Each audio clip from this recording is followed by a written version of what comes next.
Kita akan buka Alkitab kita.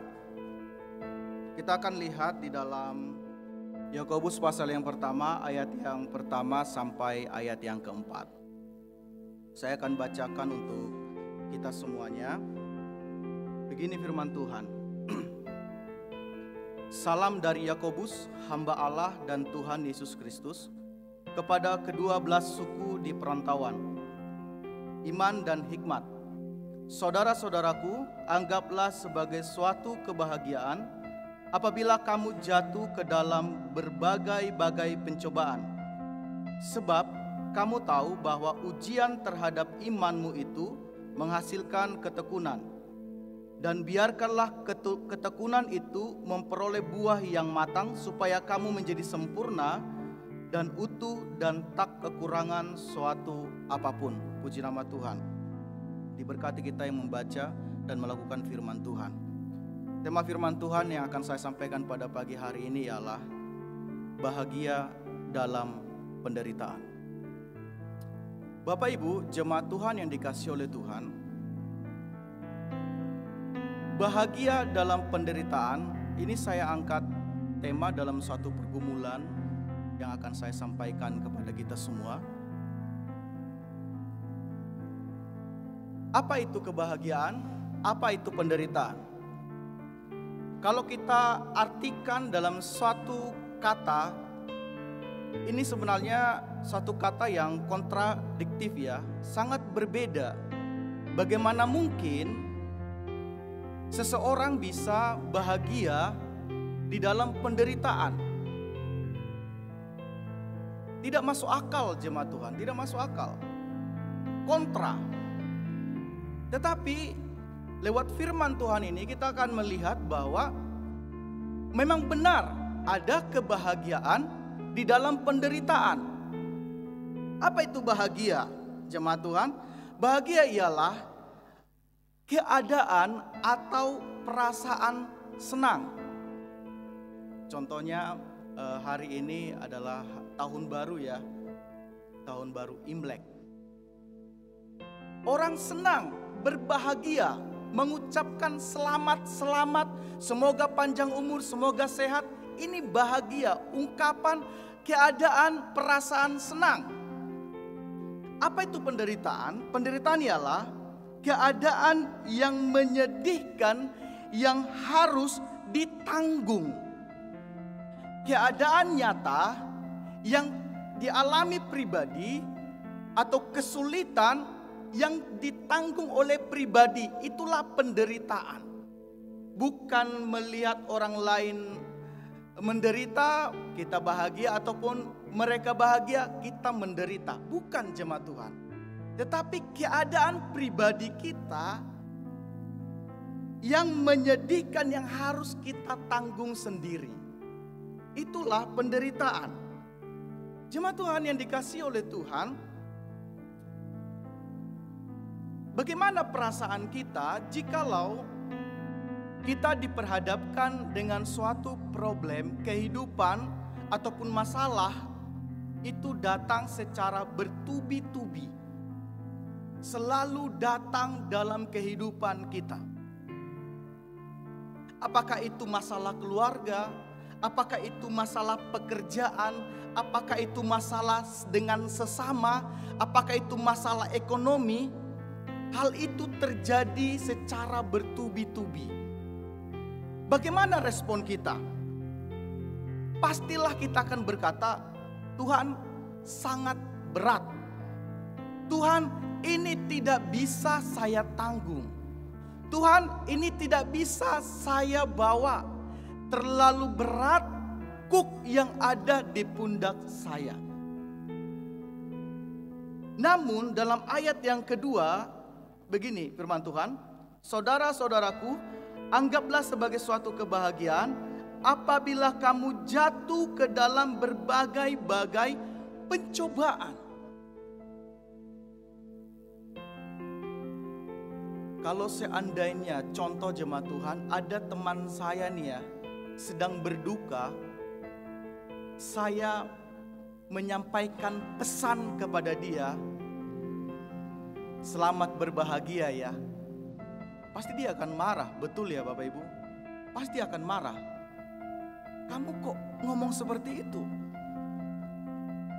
Firman Tuhan ini seperti bertolak belakang dengan keadaan yang kita alami.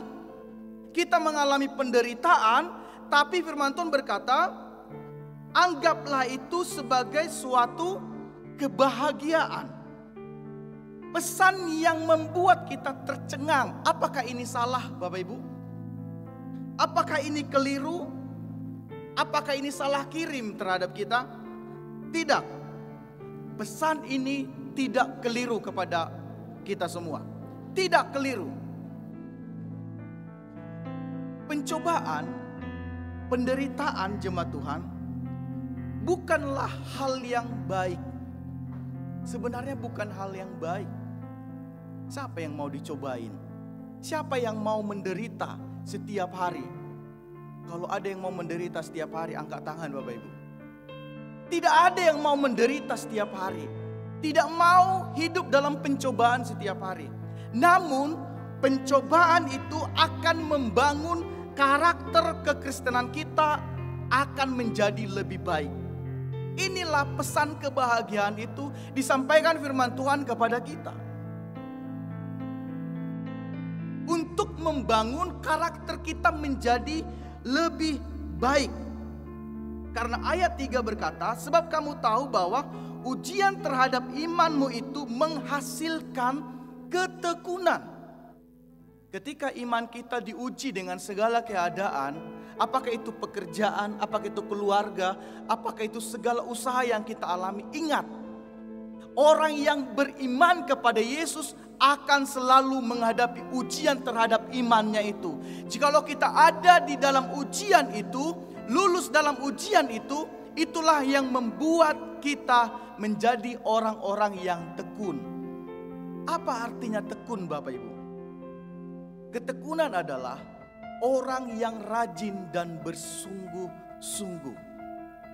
Orang yang rajin dan bersungguh-sungguh. Kalau kita berada dalam pencobaan yang ada dalam kehidupan dunia ini, iman kita teruji di dalamnya, maka kita akan menjadi orang yang rajin dan bersungguh-sungguh. Itulah sebabnya orang yang susah, orang yang menderita, ketika dia beribadah, dia selalu datang kepada Tuhan, dia sudah teruji di dalam imannya. Tapi berbalik, ketika ada seseorang tidak lulus dalam ujian itu, ya kehidupan kerohanian, ibadahnya, ya akan selang-seling. Tidak rajin, tidak bersungguh-sungguh. Namun orang yang memahami bahwa pencobaan itu adalah kebahagiaan, bahwa pencobaan itu adalah ujian daripada Tuhan yang menghasilkan ketekunan, itulah membuat kita menjadi orang yang bersungguh-sungguh mengikut Kristus. Orang yang bersungguh-sungguh percaya kepada Dia. Pada abad ke-21 ini Bapak Ibu, di akhir zaman ini, banyak orang tidak mau menderita. Banyak orang tidak mau menderita. Kenapa? Kalau kita melihat dalam dunia ini jemaat Tuhan, dunia ini menawarkan kenyamanan. Betul ya jemaat Tuhan.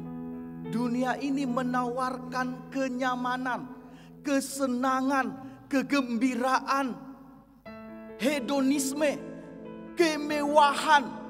Bagaimana seseorang bisa menikmati hidup, tidak mau menderita. Sehingga dunia menawarkan ini, kamu bisa menjalani dengan nikmat. Sehingga saya mengutip suatu kata-kata begini. Kalau dunia berkata, angkat gelasmu dan bersantailah. Artinya begini jemaat Tuhan. Orang akan menghabiskan uangnya untuk mencari kenyamanan, kebahagiaan. Namun apa kata Kristus? Ini catatan bagi kita jemaat Tuhan. Apa kata Kristus?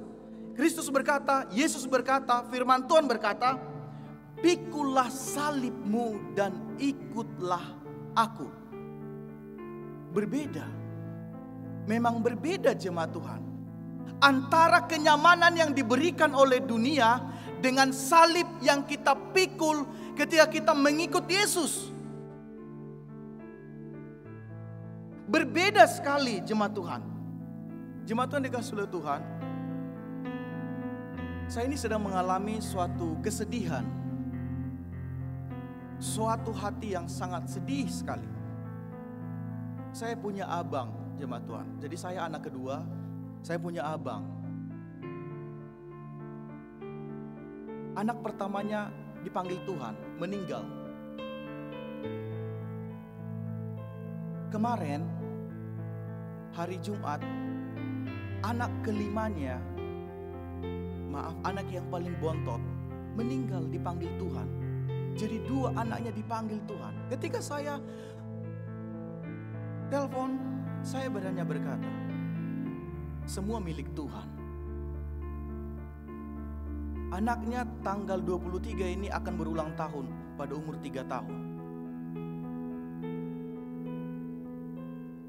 Suatu keadaan yang sulit, penderitaan yang sulit, keadaan yang tidak bisa kita lawan. Dia hanya menangis, dia berkata, apa yang harus saya lakukan? Apa yang harus saya lakukan? Ketika anak pertamanya dipanggil Tuhan dan anak yang paling bungsu dipanggil Tuhan, apa yang harus saya lakukan? Seorang ayah, seorang bapak keluarga, hati yang begitu hancur. Apakah Bapak Ibu mengalami hal yang sulit akhir-akhir ini? Apakah Bapak Ibu mengalami kehilangan yang sangat dalam sehingga kita berkata, Tuhan, di mana Engkau di saat saya berada dalam ujian yang begitu berat ini? Di mana Tuhan? Tapi saya percaya seseorang yang ada di dalam Tuhan ketika mengalami penderitaan, imannya akan diuji. Dan ketika itu teruji, ada kebahagiaan yang akan dimiliki oleh seseorang itu. Asalkan kita tidak lari daripada dia. Keadaan boleh sulit Bapak Ibu. Keadaan boleh sulit. Namun Tuhan tidak akan pernah meninggalkan engkau, kita semuanya. Tuhan tidak pernah membiarkan kita seorang diri. Tuhan tidak akan membuat kita berjalan sendiri. Ketika Ayub berada dalam titik terendah dalam hidupnya, Ayub berkata, Tuhan yang memberi, Tuhan yang mengambil, terpujilah nama Tuhan. Bolehkah kita berkata seperti itu jemaat Tuhan? Boleh. Perkataan kita harus perkataan firman Tuhan ketika mengalami ujian dan pencobaan. Perkataan kita adalah perkataan firman Tuhan ketika kita mengalami penderitaan dalam hidup ini. Jangan kita perkataan yang mengutuk, jangan kita perkataan-perkataan yang negatif, jangan kita perkataan-perkataan yang menjatuhkan diri kita. Sehingga banyak orang yang mengakhiri hidupnya karena penderitaan yang berat. Banyak orang mengakhiri hidupnya karena penderitaan yang berat. Tapi dalam Yesus, firman Tuhan berkata, anggap itu sebagai suatu kebahagiaan ketika kamu jatuh di dalam pencobaan. Haleluya. Kalau ini kita pegang dalam kekristenan kita jemaat Tuhan, maka iblis tidak akan bisa menghancurkan hidup kita. Iblis tidak akan bisa menghancurkan keluarga kita. Iblis tidak akan bisa menghancurkan kekristenan kita. Karena kita berpegang pada apa yang dikatakan oleh firman Allah. Bagaimana Bapak Ibu? Bagaimana supaya kita bahagia dalam pencobaan ini? Bagaimana? Sulit mungkin ya. Menangis mungkin. Adakah orang bahagia tapi dia menangis? Ada. Adakah orang yang menderita tapi dia tertawa? Ada. Mereka yang ada di dalam Tuhan. Bagaimana supaya kita bahagia dalam penderitaan? Yang pertama adalah dalam 1 Timotius 4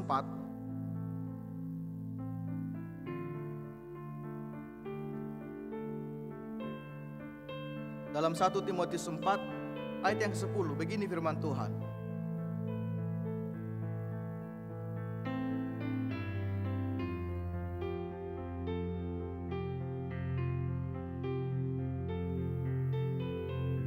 Satu Timotius 4 ayat yang ke-10.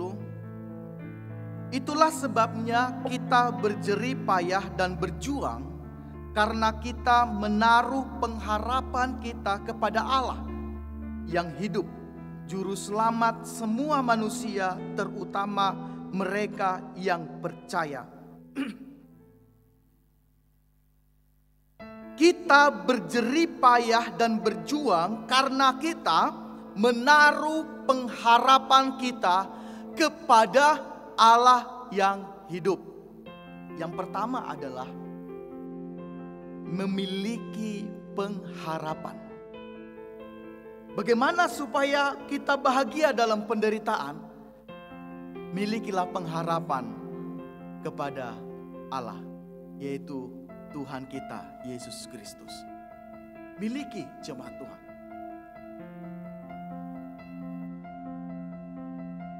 Kita tidak perlu putus asa ketika mengalami kesulitan. Kita tidak perlu putus asa ketika mengalami kegagalan. Karena apa?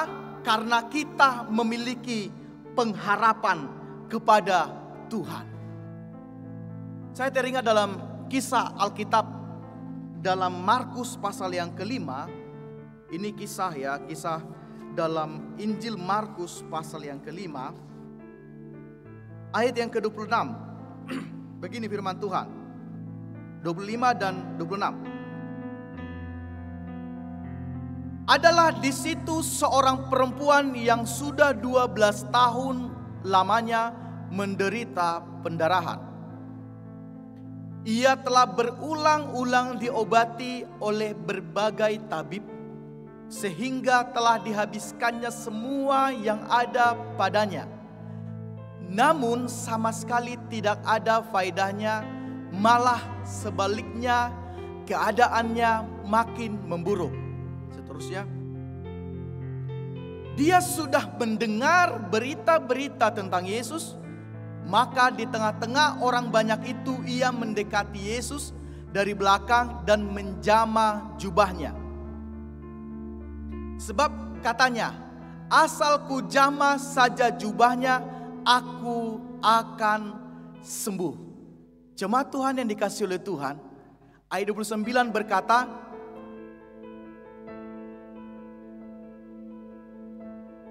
seketika itu juga berhentilah pendarahannya dan ia merasa bahwa badannya sudah sembuh dari penyakitnya.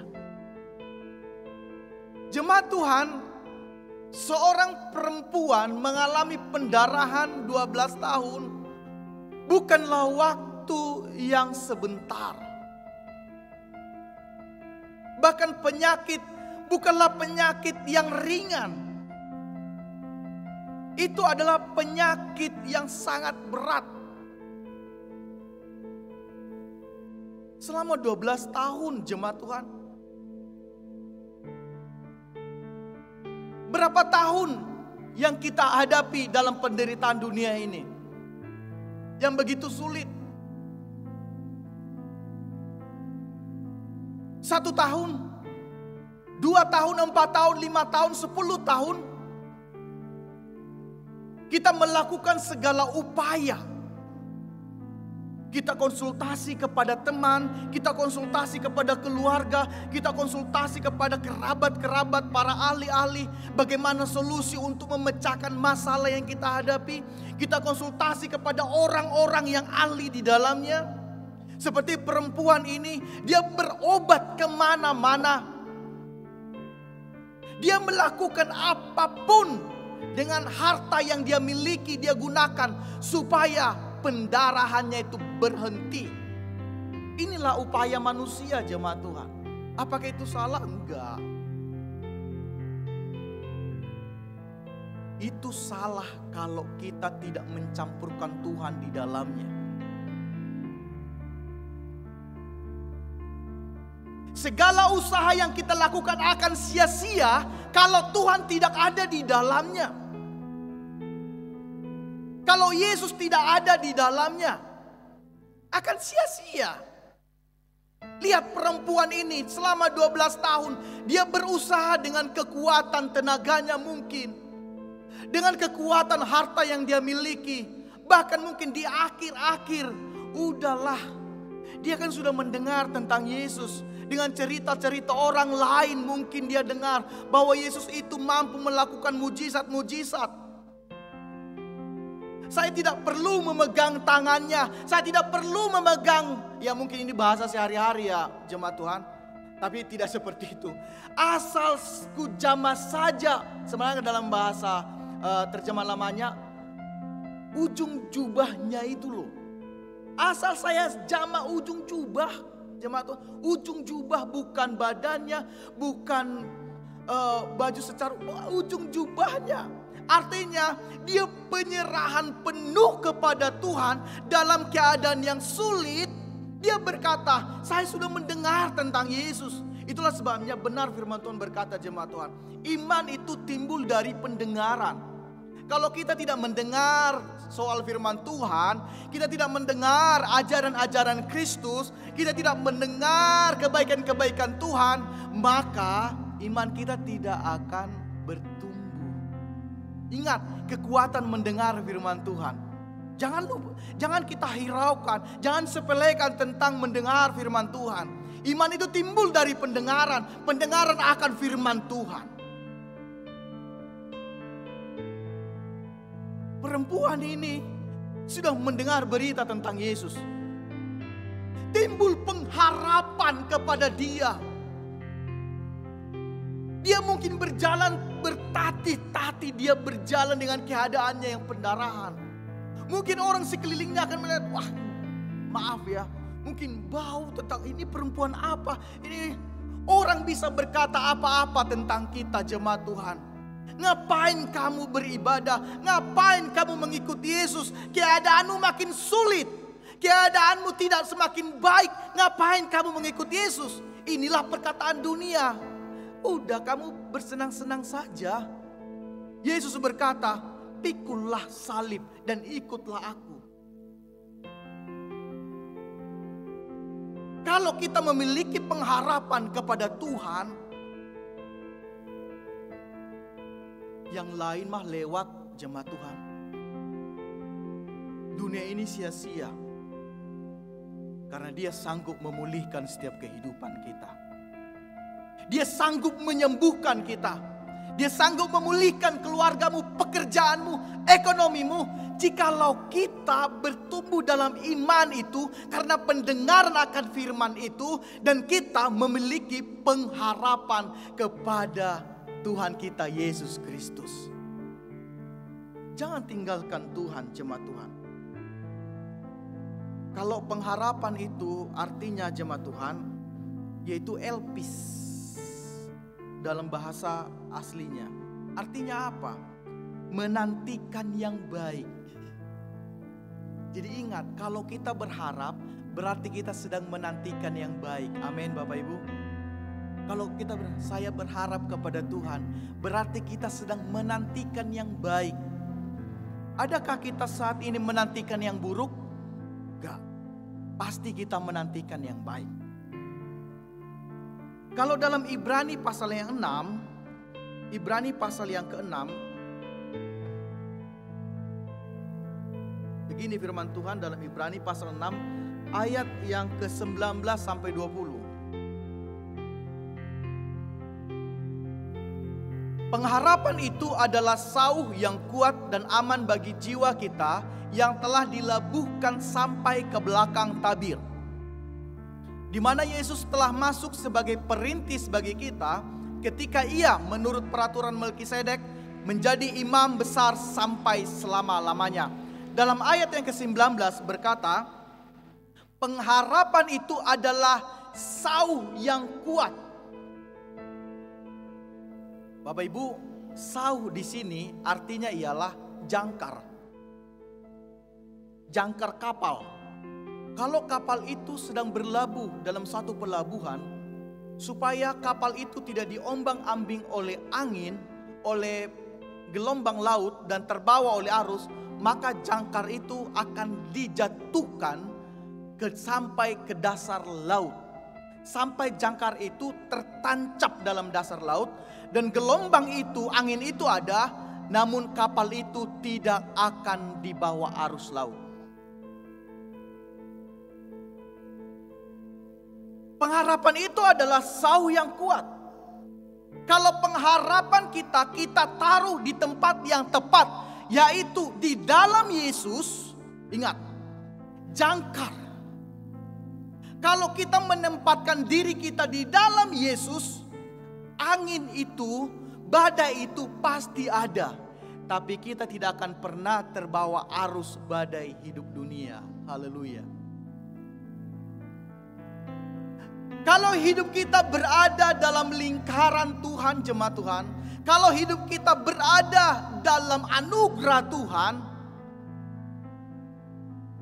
gelombang hidup, masalah hidup akan menempa kita, akan selalu menghadang kita. Tapi kita tidak akan pernah terseret. Tidak akan pernah terseret. Karena sauh ataupun jangkar itu berada di tempat yang benar, yaitu Yesus Kristus. Yang kedua, bagaimana kita supaya bahagia dalam penderitaan? Yang kedua adalah berpeganglah kepada kebenaran. Dalam 2 Timotius 3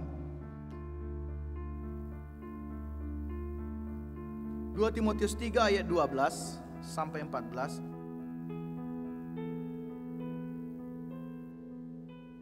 Begini firman Tuhan, memang setiap orang yang mau hidup beribadah di dalam Kristus Yesus akan menderita aniaya.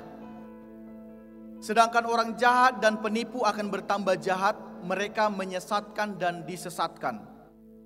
Tetapi hendaklah engkau tetap berpegang pada kebenaran yang telah engkau terima dan engkau yakini, dengan selalu mengingat orang yang telah mengajarkannya kepadamu.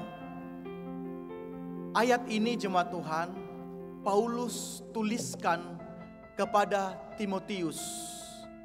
Karena Timotius sedang menghadapi masalah di dalam pelayanan, di dalam pekerjaan Tuhan. Paulus menyampaikan sebenarnya dalam kondisinya, dia menyebutkan dia sebagai Paulus pernah mengalami yang namanya penganiayaan. Pernah yang namanya mengalami penolakan. Pernah mengalami penderitaan. Hal inilah dia sampaikan kepada Timotius, memotivasi Timotius supaya dia berpegang teguh kepada kebenaran. Karena begini jemaat Tuhan, terkadang sering kita hadapi dalam dunia ini, tipu muslihat iblis ingin membawa umat Tuhan tidak berada lagi di dalam ajaran Tuhan. Dulu kami punya jemaat Tuhan. Ini jemaat yang setia. Jemaat yang setia beribadah. Bahkan dia adalah seorang bapak worship leader. Tapi ketika dia memang ekonominya sangat mengalami penurunan.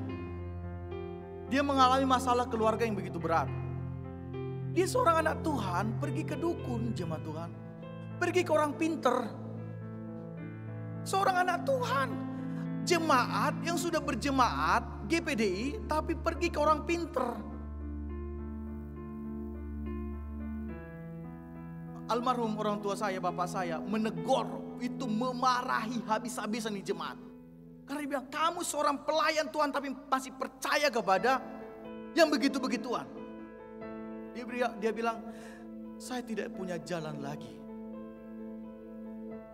Terus apa yang diajarkan sama kamu? Katanya kasih ini supaya rumahmu diberkati, potong ini, potong. Ingat, iblis akan menyesatkan seseorang ketika dia berada dalam penderitaan kalau dia tidak berada dalam Tuhan. Hati-hati jemaat Tuhan. Kalau kita tidak berpegang pada kebenaran, yaitu firman Allah, maka iblis itu seperti singa yang mengaum-ngaum, yang akan menerkam kita. Salah jalan, kita akan dimakan. Itulah sebabnya kekristenan itu harus punya pegangan, yaitu kebenaran. Firman Allah, Alkitab, inilah yang menjadi penuntun hidup kita. Jangan kita pergi ke orang pintar, jangan kita pergi ke dunia ini. Mereka akan menyesatkan kita dengan kata-kata secara logika, secara manusiawi. Oh iya benar ya, oh iya harusnya seperti ini. Tidak, jemaat Tuhan. Ingat, iblis itu cerdik, akan selalu membawa anak Tuhan meninggalkan Tuhan. Tapi orang-orang yang memegang kebenaran, dia tidak akan dapat ditipu oleh tipu muslihat iblis, apalagi dunia ini.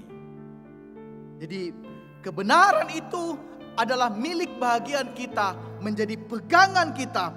Walaupun kehidupan ini begitu sulit, walaupun keadaan ini begitu sulit, tapi peganglah kebenaran itu menjadi panduan kehidupan kita, panduan perjalanan kekristenan kita, supaya kita tidak tersesat di tengah-tengah dunia ini. Saya begitu heran, jemaat Tuhan ya. Tuhan kan sudah memberikan kita 6 hari. Tuhan memberikan kita 6 hari. Tuhan hanya minta kita 1 hari beribadah. Itu pun 2 jam. Itu pun gak datang. Gitu ya. Hanya 2 jam. Itu pun gak datang.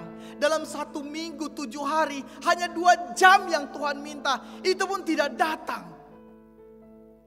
Orang sibuk bekerja, orang sibuk beraktivitas, seolah-olah tidak cukup tentang kebutuhan dalam hidupnya. Khawatir tentang hari esok. Kalau saya tidak kerjakan ini, saya tidak makan besok. Kalau saya tidak lakukan ini, saya tidak makan besok. Wahai jemaat Tuhan, bertobat. Kalau kita mengandalkan dunia, mengandalkan manusia, mengandalkan kekuatan dunia ini, firman Tuhan berkata, terkutuklah dia. Tapi kalau kita mengandalkan Tuhan, diberkatilah kita. Kalau kebenaran itu menjadi pegangan kita, maka kita tidak akan pernah meninggalkan ibadah.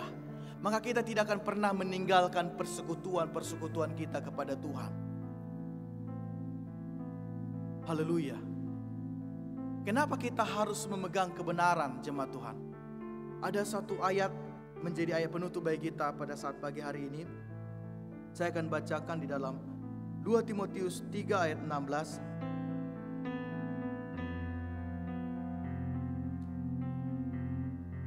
Begini firman Tuhan.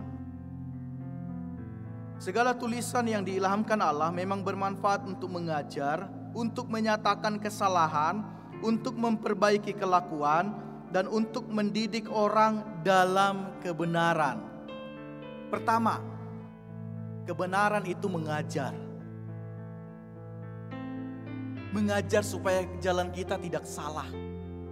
Yang kedua, dia menyatakan kesalahan. Kebenaran itu akan menegur kita. Kalau itu salah, kebenaran akan berkata itu salah. Karena kebenaran tidak bisa ditawar oleh apapun. Benar adalah benar. Tidak ada benar jadi salah, salah jadi benar. Tidak. Dia akan menyatakan kesalahan. Apapun itu, dia akan nyatakan itu kalau itu salah. Memperbaiki kelakuan. Nah ini jemaat Tuhan. Kebenaran itu memperbaiki hidup kita, kelakuan kita. Kalau kita dulu jalannya tentang mengiring Tuhan itu masih ogah-ogah, nih kelakuan kita yang gak benar ini, ini loh jalannya yang benar.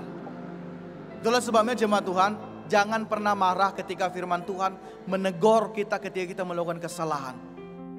Tunduklah pada firman Allah. Kita berkata, ya Tuhan saya salah. Karena firman Tuhan itu memperbaiki kelakuan. Kelakuan yang lebih baik lagi. Dan firman Tuhan itu adalah mendidik. Mendidik kita kepada kebenaran. Kita kan sekarang ini sekolah jemaat Tuhan. Kita sekolah. Kalau peribahasa Pak Haryanto itu dalam kaum pria itu sekolah sampai tua. Kita dididik terus, dididik dalam firman Allah. Biarlah kiranya kebenaran firman Tuhan ini jemaat Tuhan menjadi kekuatan bagi kita, menjadi penghiburan bagi kita, Orang bisa berkata di 2023 sulit. Ya biarkan sajalah sulit. Dunia bisa sulit, dunia bisa kacau balau. Tapi yang pertama, ketika kita memiliki pengharapan, maka kita tidak akan pernah terseret. Yang kedua, kalau kita memegang kebenaran, maka kita tidak akan bisa ditipu oleh tipu muslihat dunia ini. Puji nama Tuhan. Sampai di sini kebenaran firman Tuhan. Untuk pemain musik dan singer, biarlah kita sebagai umat Tuhan, jemaat Tuhan, selalu setia kepada Tuhan, beribadah kepada Tuhan, karena iman timbul dari pendengaran akan firman Allah.